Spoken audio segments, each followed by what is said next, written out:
혹시 최불암질이라고 들어보셨습니까? 아마 요새 젊고 어린 세대들은 굉장히 생소한 말이겠지만 저 이상으로 나이 드신 분들이라면 아마 한 번쯤 또는 아마 여러 이야기들을 들어봤을 정도로 굉장히 유명했던 유머입니다. 이게 얼마나 유명했냐면 책으로 출판돼서 이 베스트셀러까지 올라갈 만큼 그중 굉장히 유명한 이야기지였는데 그중에 제가 한 에피소드를 소개할까 합니다. 어느 날 비가 많이 내려서 홍수에 갇힌 이 목사로 설정된 최불암이 하나님 앞에 구해달라고 간절히 기도했습니다. 그런데 조금 후에 기도하자마자 이 굵은 빗줄기를 뚫고 구조대원이 와서 이 구해주려고 하는데 최불암이 나는 하나님이 구해주실 겁니다 하고 그 구조를 거부합니다. 이제 물이 중간까지 차서 보트를 타고 또다시 구조하러 온 구조원들에게 자신은 하나님이 구해줄 거라고 또 거절하더니 이제는 건물이 잠겨서 이 건물 꼭대기 옥상에 올라가 간절히 더 기도하다가 헬기가 와서 이 사다리를 내리며 구조하는 것에 자신은 다시 한번 거절하다 끝내 익사해서 죽고 말았답니다. 그리고 이야기는 이제 하나님으로 앞에 간 최불암이 이 화가 잔뜩 난 채로 하나님께 이렇게 간절히 기도했는데 왜 구하러 오시지 않았냐라고 따졌을 때 하나님께서 말씀하시기를 야, 내가 너를 구하려고 3번이나 사람을 보냈는데 너가 왜 거절했냐라고 대답하시는 걸로 이야기를 마칩니다. 재미없지 않습니까? 그때는 참 재밌었는데 이 당시에 이 말씀과 함께 더불어 당황해하는 최불암 아저씨의 이 황당해하는 이 그림까지가 이 어린 저에겐 참 재밌었던 기억이 있습니다. 가까이서 보면 비극이지만 멀리서 보면 희극 같은 이 일상생활의 우스갯소리로 전해진 이야기도 잘 생각해보면 신학적 요소가 제법 있습니다. 늘 하나님 앞에 구원을 바라는 사람과 이를 구원해 주시려고 여러 가지 방법을 사용하셔서 응답하시는 하나님, 그리고 신기하게도 늘 그러한 하나님의 뜻을 모르고 무지하다 이내 망해버리고 마는 사람입니다. 그리고 이는 오늘 본문의 이스라엘 백성의 모습과 절묘하게 맞아떨어집니다. 하나님께서는 과거 이스라엘 백성들에게 언약을 맺으셨습니다. 그들이 인도하고 구원하시며 끝내 안식에 이르겠다라고 말씀하셨습니다. 그러나 늘 그래왔듯이 자신 편에서 그 언약을 깼고 그에 따라 늘 이스라엘 백성들은 징계를 받았습니다. 그렇게 이방 족속으로부터 억압과 압제를 당하고 나서야 하나님 앞에 구원을 부르짖었고 그때마다 하나님께서는 언약을 잊지 않으시고 위대한 지도자를 통해 때로는 사사와 왕을 통해 때로는 선지자를 사용하심으로써 그들을 늘 구원하셨습니다. 그러나 이 또한 시간이 지나자 그들은 점차 자기 소견대로 살기를 원했고 이는 민족적 타락으로 이어져 이제 하나님께서 보내신 선지자마저 방금 이야기와 같이 등한시하고 무시하다 모른 척으로 일궈내버렸습니다. 그리고 이에 대한 결과는 더 이상 희망이라고 부를 수 없는 한 망국 소속의 백성으로서 이방 국가의 포로 노예라는 절망적인 상황 가운데 처해버리고 만 것입니다. 이런 절망적 상황은 오늘날 현세의 삶에서도 쉽게 찾아보게 됩니다. 코로나19 확진이 된 지 언 2년째로 조금만 지나면 조금만 더 버티면 끝내 끝난다라고 자신했던 국가와 전문가의 말은 무색하게 이제는 최근 하루에 2,000명이 넘는 그야말로 악화일로로 치닫고 있습니다.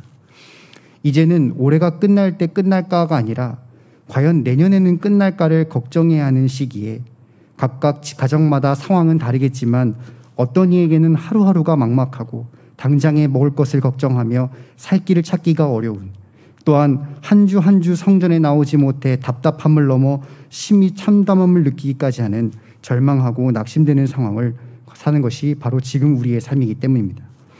그러나 하나님께서는 이런 상황 가운데서도 백성들에게 희망과 위로를 본문을 통해 전달하고 계십니다. 바로 너희와 이미 깨졌던 언약을 뒤로한 채 새 언약을 맺으리라고 말씀해 주셨기 때문입니다. 바로 그 새 언약을 통해 너희는 이러한 상황을 이겨내고 반드시 회복할 것을 약속하신 것입니다.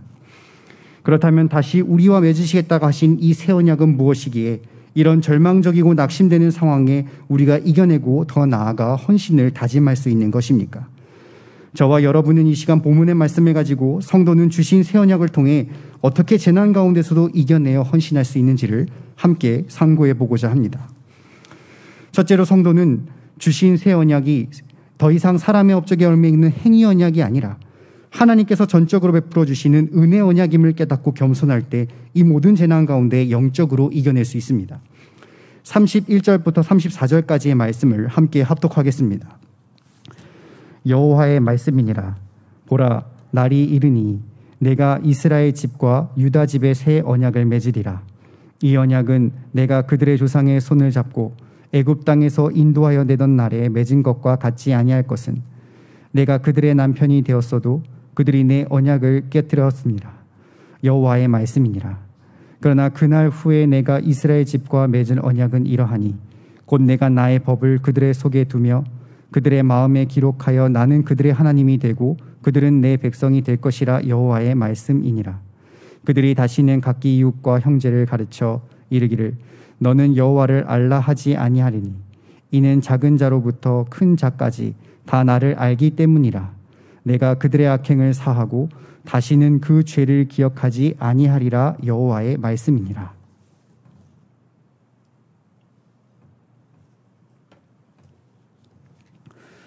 하나님께서는 새 언약을 맺을 필요를 느끼신 것이 바로 이스라엘이 언제나 언약을 지키지 못하고 깨뜨려봤기 때문입니다. 구약을 둘러보면 참 많은 언약들이 있었습니다. 모세와 맺은 언약, 여호수아, 사무엘, 히스기야 왕 등 수많은 언약들이 있었지만 32절에 하나님께서 말씀하신 대로 당신은 이스라엘 남편이 되어도 그들이 이스라엘이 일방적으로 깨뜨리고 하나님을 배반했기 때문에 그 언약은 오래가지 못했습니다. 그래서 하나님께서는 다시금 이스라엘 집과 유다 집에 새 언약을 맺으시겠다라고 말씀하고 계신 것입니다. 그렇다면 새 언약은 무엇입니까? 기존 언약과 완전히 다른 새로운 형태의 언약일까라는 의문이 들겠지만 그렇지 않습니다. 언약은 본절을 근거로 옛 언약과 새 언약으로 나뉘지만 예전에 맺은 언약과 내용과 동일함을 가지고 있습니다. 대상이 다른 것은 아닐까라고 생각해 볼 수도 있지만 여전히 하나님께서 바라보는 시선은 이스라엘 백성들과 이스라엘 집과 유다 집, 바로 대상 또한 이스라엘 백성들이며 그들과 같은 관계로서 언약을 맺기를 바라셨습니다. 이미 하나님께서는 이스라엘 관계는 창세전부터 시작되었고 선언하셨고 하나님께서는 이스라엘을 한 번도 포기하신 적도 없으셨으며 버리신 적도 없습니다. 본문 33절에 나와 있듯이 그들이 하나님을 버리고 배교했을지언정 늘 그들의 하나님이 되어주셨던 것입니다. 그렇다면 새 언약은 기존 언약과 다른 점은 무엇이겠습니까? 그것은 바로 율법을 지켜 구원을 받는 법에 있습니다. 기존 언약은 하나님께서 주신 율법을 기초로 했습니다. 위대한 지도자 모세가 율법을 받아 돌판에 새겨 백성들에게 가져왔을 때 그들은 하나님 앞에 설 수 있는 근거가 삶에서 율법을 지켜 행하는 모습으로 구별되어 하나님이 백성이 되었습니다. 물론 모세의 언약 당시에도 추구하는 율법의 목적에는 마음에 새기는 것이 있었으나 백성들은 이를 알지 못하고 율법을 온전히 지키지 못했습니다. 그러니 이에 따라 율법을 범하고 배교하는 자에게는 여김없이 하나님의 징계가 임하였으며 이스라엘의 멸망으로 말았던, 즉 행위로서 구원을 얻을 수 없는 인간의 무능을 전적으로 보여주셨던 것이 옛 언약이었던 것입니다. 그런데 새 언약은 바로 34절에 말씀하신 대로 나의 법을 그들의 속에 두며 그들의 마음에 기록하라라고 하였습니다. 이는 더 해석할 필요 없이 하나님의 법을 자신의 마음, 즉 내면의 색이라는 말입니다. 이는 얼핏 보면 이제 언약의 중재자 역할을 했던 과거 모세나 종교 지도자들이 더 이상 필요하지 않고 각각 개인이 하나님께로 나아갈 수 있는 관계할 수 있음을 말하는 것처럼 보입니다. 당연히 그 사람이 마음에 율법을 온전하게 새길 수만 있다면 실제 삶에서 하나님의 권위를 인정하는 것은 물론이거니와 그 뜻에 따르며 그를 인격적으로 경험하는 것은 너무나 당연하지 않겠습니까? 그런데 문제는 죄인된 사람이 그 마음에 율법을 새기지를 못한다라는 점입니다. 이에 대한 해답을 34절에 나타나고 있는데 내가 그들의 악행을 사하고 다시는 그 죄를 기억하지 아니하리라. 여호와의 말씀이라고 했습니다. 새 언약의 주체이신 하나님께서는 이스라엘의 죄악됨을 용서하시고 더 이상 그들의 죄를 기억하시 않으신다고 했습니다. 그런데 의문점은 하나님께서 죄 있는 것을 결코 관가하지 않으신 분인데 어떻게 남아있는 그들의 죄를 눈감아 주실 수 있는 것이겠습니까? 이는 바로 예수 그리스도의 대속을 통해 그 죄값이 치러졌기 때문입니다. 히브리서 8장 6절을 보시면 이제 그는 더 아름다운 직분을 얻었으므로 그는 더 좋은 약속으로 세우신 더 좋은 언약의 중보자시라라고 했듯이 바로 예수님을 통해 우리는 구원을 얻었습니다. 그리고 그분이 언약의 중보자가 친히 되어주심으로써 사람은 비로소 말씀을 자신의 마음에 새길 수 있게 되며 전 인격적으로 하나님의 말씀에 따라 자발적으로 살게 되는 은혜 언약을 맺을 수 있게 되었던 것입니다. 바로 행위가 뒤따르는 옛 언약과 달리 그들에게 아무런 요구 없이 그저 은혜와 사랑을 베풀어 주신 은혜 언약을 통하여서 그들의 하나님이 되어주신 하나님의 말씀에 순종할 때 이스라엘 백성이 절망스러운 상황에서도 이겨낼 수 있음을 오늘 본문이 분명하게 증거하고 있는 것입니다. 사람은 본능적으로 절박할 때일수록 행위에 집착하게 됩니다. 한 다큐멘터리를 봤는데 자녀의 수능을 위해 3,000배를 하러 온 어머니 모임을 취재했었는데 밤 8시부터 새벽 4시까지 장장 8시간에 걸쳐 기어코 3,000배를 끝냈습니다. 그리고 인터뷰에서 환하게 웃으며 자신이 수고한 만큼 좋은 결과가 있을 것이라며 확신에 찬 모습을 보여주는데 결과가 좋지 못하면 어떡하냐는 취재진의 질문에 그럼 부처님께 가서 따져야죠라는 장난스러운 대답하는 모습 또한 보았습니다. 이런 불교나 과거의 중세시대의 카톨릭의 사제의 고행 등 인본주의적 수많은 종교들은 여전히 절박함에 몸부림을 치며 자신이 쌓아 올린 고행과 선행의 업적을 가지고 신 앞에 원하는 바를 요구하며 남들에게 드러내길 좋아하는 모습을 쉽게 볼 수 있지 않습니까? 그런데 문제는 이러한 모습이 교회에서도 보일 때가 있다는 점입니다. 분명 그 순간순간은 아무리 전심을 다해서 하나님께 드린 헌신과 봉사를 할지라도 사람은 어느 순간 뒤를 돌아 자신이 쌓아 올린 업적을 본다면 이내 교만에 들 때가 있습니다. 적지 않게 쌓인 비전 헌금과 수십 년간 이어온 직분 자리가 어느 순간 나 자신의 업적이 되어 자신도 모르게 하나님 앞에 이만큼 했으면 됐지 않습니까? 내가 이만큼 했으면 이 정도는 해줄 수 있지 않으십니까? 라고 하나님 앞에 교만한 모습을 보일 때가 있는 것입니다. 또는 요새는 코로나 시대로 인해서 자신은 광화문 집회니 새벽 기도니 철야 기도니라며 밤낮으로 참석하며 기도하는데 너희들은 왜 기도하지 않느냐며 남을 쉽게 정죄하는 바리새인의 모습 또한 볼 때가 있습니다. 이 모든 행위를 근거로 보이는 모습은 이미 이스라엘 백성들이 멸망이라는 죄의 결과를 통해 친히 반면교사가 되었지 않았습니까? 그러니 우리는 절박한 상황 가운데 언제나 주신 새 언약을 깨달아야 하는 것입니다. 그 언약은 우리에게 더 잘 섬기고 더 헌신할 것을 행위로 요구하는 것이 아닌 오직 전적으로 나를 사랑하셔서 십자가에 흘리신 피를 통해 완성하신 사랑과 은혜를 베풀어 주신 언약입니다. 그러니 이 언약을 마주한 성도는 응당 누가 봐도 더럽고 죄로 얼룩진 나 자신을 바라보게 되고 값없이 구해주신 예수님 앞에 무엇을 요구하는 것이 아니라 그저 우러나는 마음, 자발적인 마음으로 늘 주시는 말씀을 마음에 새기어 겸손히 그 뜻대로 순종하는 삶을 살게 되는 것입니다. 그리고 이러한 새 언약을 온전히 수행하며 살아가는 성도에게는 하나님이 그냥 내버려 두시지 아니하시고 재난 가운데서 흔들리지 아니하며 영적 침체에 빠지지 않는 그야말로 영적 승리를 체험하게 하시는 것입니다. 주시는 말씀처럼 새 언약의 어떤 요구도 값도 없이 전적으로 베풀어 주신 은혜 언약이라는 사실을 깨달아 겸손히 주신 말씀에 내면을 새겨 순종하심으로써 이 재난의 어려움과 유혹에도 승리하시는 경향의 성도들 되시기를 간절히 바랍니다. 둘째로 성도는 주신 새 언약이 세계사의 중심이 과학과 물질의 권력이 아닌 오직 구속사이며 이를 반드시 이루고자 하시는 절대주권자의 확증을 믿어 의심치 않을 때 이 모든 재난을 이겨낼 수 있습니다.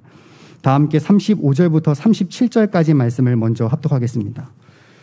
여호와께서 이와 같이 말씀하셨느니라. 그는 해를 낮에 빛으로 주셨고 달과 별을 밤에 빛으로 정하였고 바다를 뒤흔들어 그 파도로 소리치게 하나니 그의 이름은 만군의 여호와니라.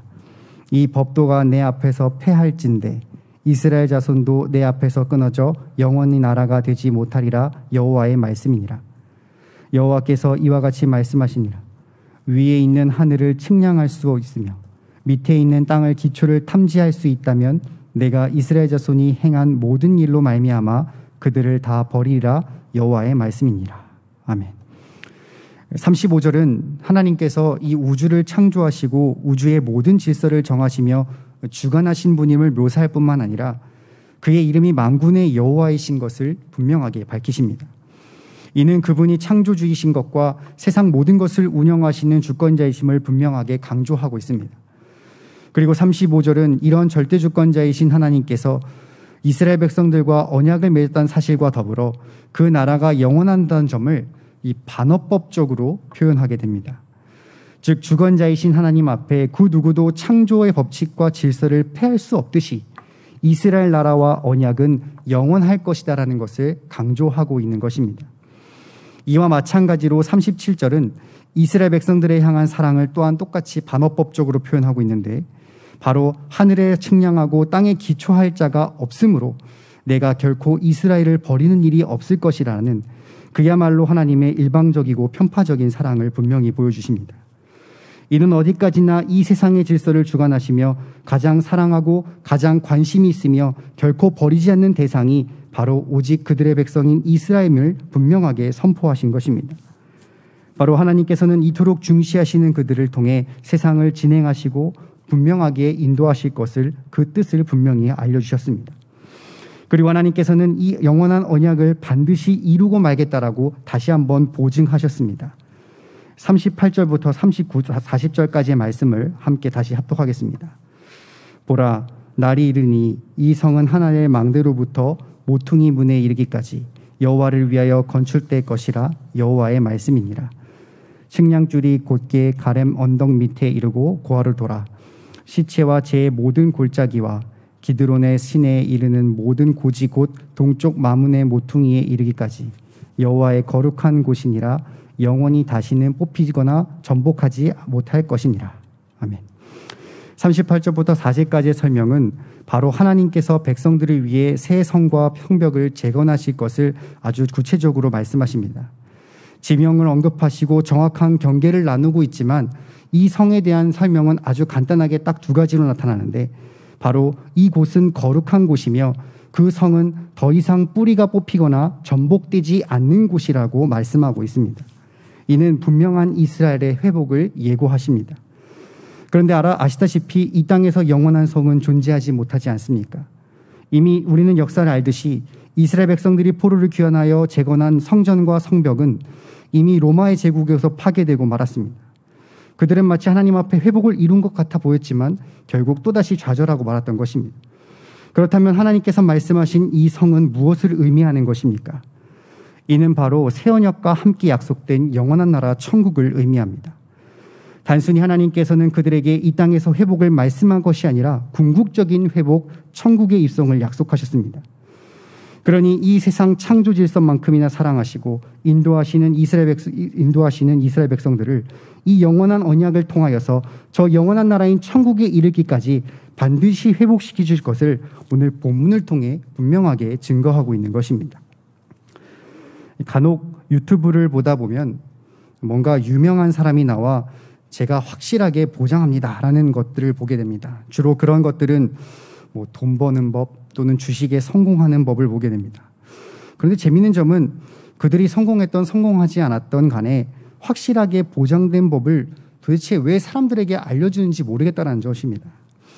만약 제가 그러한 법을 알았다면 우리 주변에 있는 목사님이나 지인들에게 공유할 텐데 그들은 왜 그렇게 많은 사람들에게 보내는지 모르겠다는 점입니다. 아무리 전문가라 할지라도 이렇게 많은 사람들에게 보는 것은 그렇게 똑같이 따라한다 할지라도 성공할지 못할지 알 수 없기 때문입니다. 왜냐하면 결국 성공하는 수많은 요인들과 변수들이 있고 사람에게는 그것을 알지 못하는 한계가 있기 때문에 함부로 장담한다, 보장한다는 것을 믿는 것만큼 어리석은 일도 없습니다. 그러나 우리 하나님께서 보증하시는 것은 전혀 다른 문제입니다. 왜냐하면 우리 하나님께서는 사람과 달리 실패가 없으신 분이시기 때문입니다. 이미 본문에 말씀하셨듯이 이 세상의 만물을 지으신 창조주이시며 이 만물의 질서를 세우시고 이 세상의 모든 역사를 주관하시는 절대 주권자이시기 때문입니다. 바로 그분이 새 언약 안에 거하는 영적 이스라엘 우리들에게 당신의 역사를 어떻게 운영하신지를 알려주시고 끝내 저 영원한 나라인 천국까지 인도하신다는 이 구속사를 보증하고 계시지 않습니까? 우리는 이미 원로 목사님을 통해 세계사의 중심은 구속사이며 그 중심은 예수 그리스도 그리고 교회 운동과 설교를 통해 전개된다는 사실을 아마 귀에 못이 박도록 들으셨습니다. 그런데 인생의 절박한 가운데 우리는 이러한 모토를 과연 늘 입으로만 외치는 것은 아닌지, 하나님께서 분명하게 약속하신 회복을 믿으며 그렇게 행하고 있는지를 반드시 살펴보아야 합니다. 주일에는 온전하게 그리스도인으로 살다가 엿새의 생업 가운데는 정말 하나님께서 나를 생각하시고 나를 중심으로 이 역사가 움직인다는 사실을 믿어 의심치 않으며 그에 합당한 성도의 삶을 살아가는지, 당장의 어려움으로 인하여서 물질의 내 삶이 좌지우지되고 날이 가면 갈수록 발전되는 이 과학 문명 앞에 오히려 복음을 부끄러워하여 숨지는 않는지를 반드시 자신을 돌아보며 회개해야 하는 것입니다. 성도는 새 언약의 영원함을 약속하시며 오직 이 세상보다 더 중요시 여기시는 당신의 백성을 통해 운영하시고 만다는 이 구속사를, 그리고 끝내 천국으로 인도하신다는 이 보증을 믿어 의심치 않을 때, 우리는 당장의 어려움이 있을 때라도 바로 그분이 운영하시는 이 구속사의 운동을 통하여서 우리는 비로소 재난 가운데 승리하여 천국 가운데 입성할 수 있는 사실을 반드시 기억해야 하는 것입니다. 주신 말씀처럼 영원한 새 언약을 통해 세상 모든 중심을 이스라엘 백성을 통해 끝내 천국으로 반드시 인도하시다는 이 보증을 믿어 의심치 않으심으로써, 또한 그 구속사에 동참함으로써 이 재난의 어려움과 유혹 가운데도 승리하시는 경영의 성도들 되시기를 간절히 바랍니다. 사랑하는 경영의 성도 여러분, 그리고 헌신을 다짐하시는 서서울 김포 성도 여러분, 아마 한 번쯤은 다들 뜨거운 숯가마에서 찜질을 해보셨을 것입니다. 이 정상적인 사람은 도저히 견딜 수가 없어 만약 그곳에 출구가 없다면 이 5분이면 충분히 사람이 죽을 수 있음에도 불구하고 가서 찜질을 하다 보면 30분, 40분도 견디시는 분들을 우리가 보게 됩니다. 그 이유를 면밀히 살펴본다면 이 언제든지 내가 이곳에서 나갈 수 있다는 이 희망의 사실이 있을 수 있기 때문에 견딜 수 있다고 합니다. 절박한 상황 가운데 처한 사람에게 필요한 것은 바로 희망입니다. 하늘이 무너져도 솟아날 구멍이라는 희망만 있다면 살 수 있는 것이 사람 아니겠습니까? 현재 우리는 지금 코로나로 인해 2년 동안이나 여러 가지 삶의 제약을 받으며 때로는 성전에 나오지 못하고 하나님 앞에 마음껏 봉사나 헌신을 하지 못하며 보고 싶은 교우들과 함께 교제하지 못한 상황 가운데 있습니다. 이제는 코로나가 장기로 길어짐에 따라서 경제적 어려움까지 우리의 삶을 죄어오고 있어 그야말로 하루하루 낙심이 됩니다. 그러나 성도 여러분, 하나님께서는 바로 오늘 본문의 말씀과 같이 이 새 언약을 통해 위로하고 계십니다. 바로 새 언약은 우리가 이 모든 재난을 이겨낼 수 있는 우리의 희망이 될 수 있기 때문입니다. 새 언약은 우리의 어떤 업적과 행위를 요구하지 않으시고 오직 예수 그리스도를 통해 십자가 지속을 통해 값없이 구원해 주시고 사랑을 베풀어 주신 은혜 언약입니다. 그러니 그 앞에 우리는 나 자신을 돌아보아 죄인임을 깨닫고 회개하며 겸손히 주시는 말씀에 살아갈 때 우리는 이 재난 가운데서도 영적 침체에 빠지지 않고 이겨낼 수 있습니다. 새 언약은 이 세상 만물의 그 어떤 존재보다도 오직 영적 이스라엘 성도를 더 귀중히 여기시어 영원히 버리지 않으실 뿐만 아니라 이 세상의 주역을 삼으시고 끝내 저 천국까지 인도하시는 보증하신 언약입니다. 그러니 우리는 전능자의 보증을 믿어 의심치 않고 그 구속사에 동참하여 사명을 감당함으로써 이 재난 가운데 승리할 수 있는 것입니다. 주신 새 언약을 통해 겸손히 말씀에 순종하고 구속사에 기꺼이 동참하심으로써 재난 가운데 어려움을 이겨낼 뿐만 아니라 이럴 때 더더욱 하나님 앞에 헌신하시어 하나님께 영광 돌리시는 경향의 모든 성도님들과 헌신하시는 서서울 김포교구 성도님들 되시기를 주님의 이름으로 간절히 축원합니다.